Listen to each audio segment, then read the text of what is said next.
Hello दोस्तों, स्वागत है आपका हमारे दीक्षित पाठशाला यूट्यूब चैनल में। तो दोस्तों, हमारी जो व्यंजन के वर्गीकरण की जो क्लास थी वो बीच में ही छूट गई थी।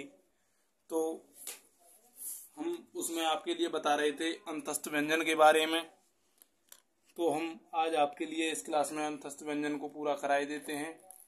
तो आज हम जानेंगे कि अंतस्थ व्यंजन कौन कौन से हैं। हमने उसमें परिभाषा लिखवा दी थी आपके लिए और ये नहीं बताया था कि अंतस्थ व्यंजन कौन कौन से होते हैं।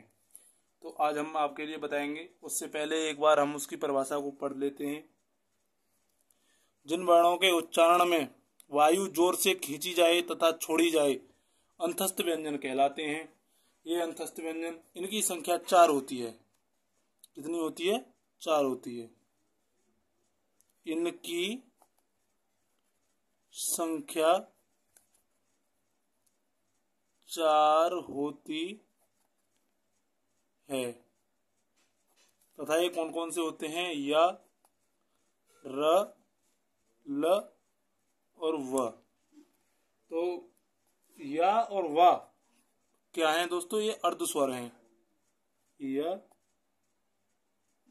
और व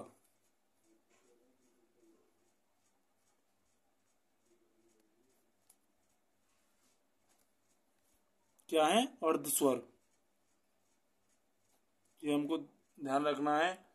हमारी परीक्षा में ये भी प्रश्न पूछा जा सकता है कि अर्ध स्वर कौन कौन से होते हैं। तो या और व ये अर्ध स्वर होते हैं। तो अब आता है हमारा इसके बाद में र। तो रा की क्या खासियत है? तो रा को हम प्रकंपित या लुंठित व्यंजन कहते हैं। क्या कहते हैं? प्रकंपित या लुंठित व्यंजन।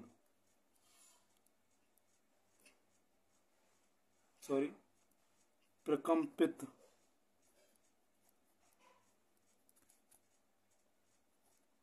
या लुंठित व्यंजन।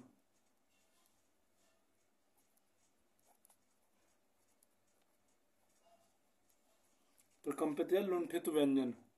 अब उसके बाद में हमारा आता है ल। तो ल को हम कहते हैं पार्श्विक व्यंजन। इसमें जो हमारे मुख से जो वायु निकलती है वो साइड से निकल जाती है, इसलिए पहचान है। जैसे ल, ल। तो जैसे हम ला कहते हैं तो इसमें हमारी जीभ थोड़ी सी टेढ़ी सी हो जाती है और हवा साइड से निकल जाती है। तो ये क्या होता है? कौन सा व्यंजन है ये? पार्श्विक व्यंजन।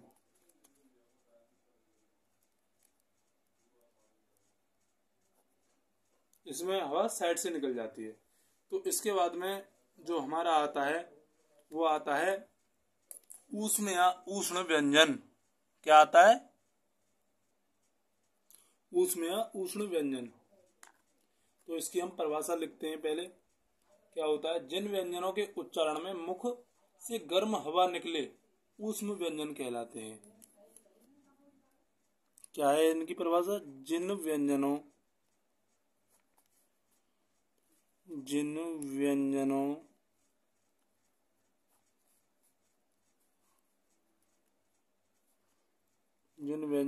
के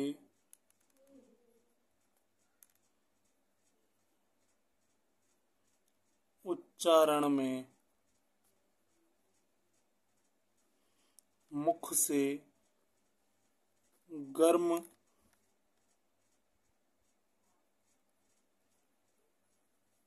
हवा निकले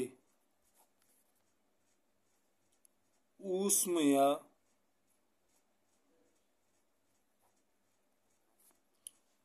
उष्ण व्यंजन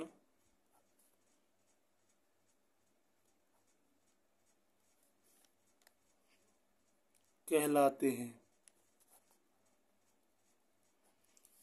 जिन व्यंजनों में के उच्चारण में मुख से गर्म हवा निकले ऊष्म या उष्ण व्यंजन कहलाते हैं। इनकी भी संख्या कितनी होती है? 4 होती है। इनकी संख्या 4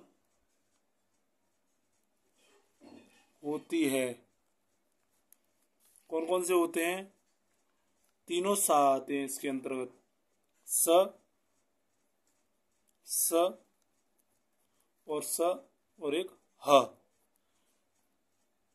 तो हम जब इनका उच्चारण करेंगे तो अपने मुख पर हाथ रख के भी देख सकते हैं कि गर्म हवा निकलती है कि नहीं। जिस वक्त समय हम कहेंगे स ह, तो गर्म हवा निकलती है। तो अब हमारा जो अध्ययन की दृष्टि से व्यंजनों का वर्गीकरण था वो समाप्त हुआ।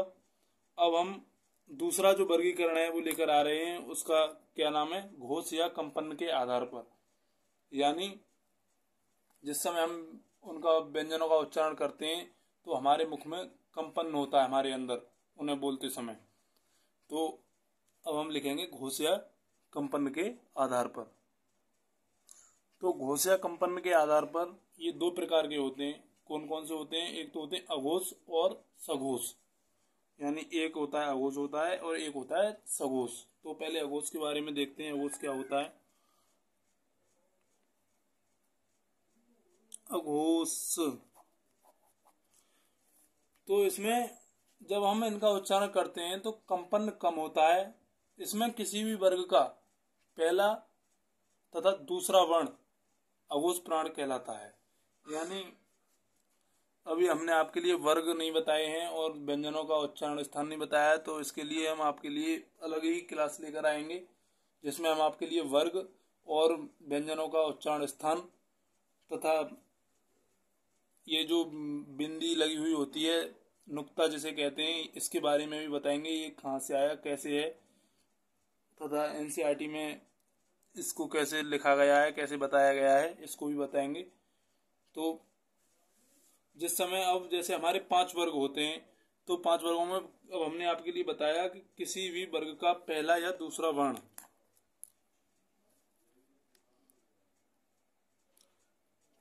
किसी भी वर्ग का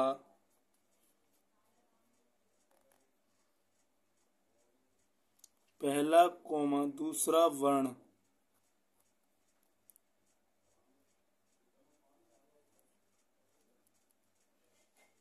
अघोष प्राण कहलाता है।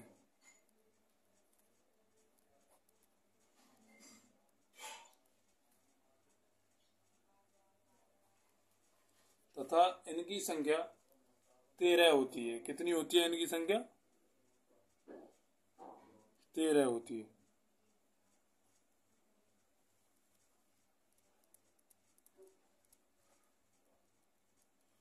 कितनी होती है इनकी संख्या? 13 होती है। अब हम चलते हैं सघोष की तरफ। तो सघोष में क्या होता है कि इसके उच्चारण में कंपन अधिक होता है।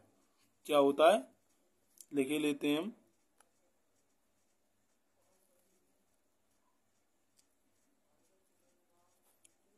इन व्यंजनों के उच्चारण में कंपन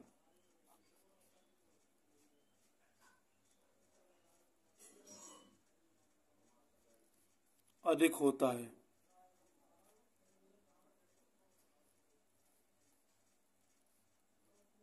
तथा इनकी हम पहचान कैसे करेंगे?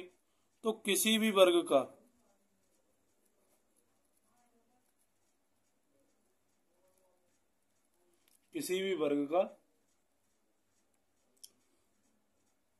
तीसरा, चौथा और पांचवा,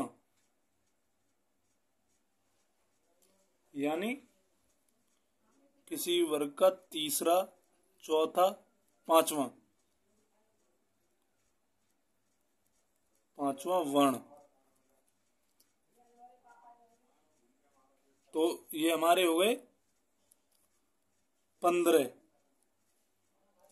क्योंकि ये 3-3 जब वर्ण लेंगे किसी भी वर्ग से तो 5 वर्ग हैं, तो 3 पंजे 15, तो ये 15 वर्ण हो गए। फिर इसके साथ हमारे आते हैं सभी स्वर।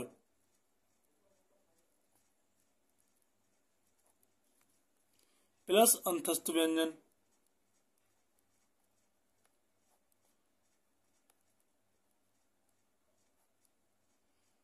प्लस एक आता है इसमें हा आपका। तो इनकी जो कुल संख्या बनती है वो बनती है 31। ठीक है। तो अंतस्थ व्यंजन में आपको पता होगा कि यरलवा आते हैं स्वरों में। आपके लिए हमने पिछले वीडियो में स्वरों के बारे में भी बताया, तो स्वर आते हैं सभी, तथा हा आता है इसमें। तो इनकी संख्या सभी को मिलाकर कितनी हो जाती है? 31 हो जाती है। तो ये जो हमारे घोष या कंपन के आधार पर व्यंजनों का वर्गीकरण था वो समाप्त हुआ। अब हमारा आता है अगला प्राणवायु के आधार पर। तो ये जो प्राणवायु के आधार पर है इसे हम अगली क्लास में देखेंगे।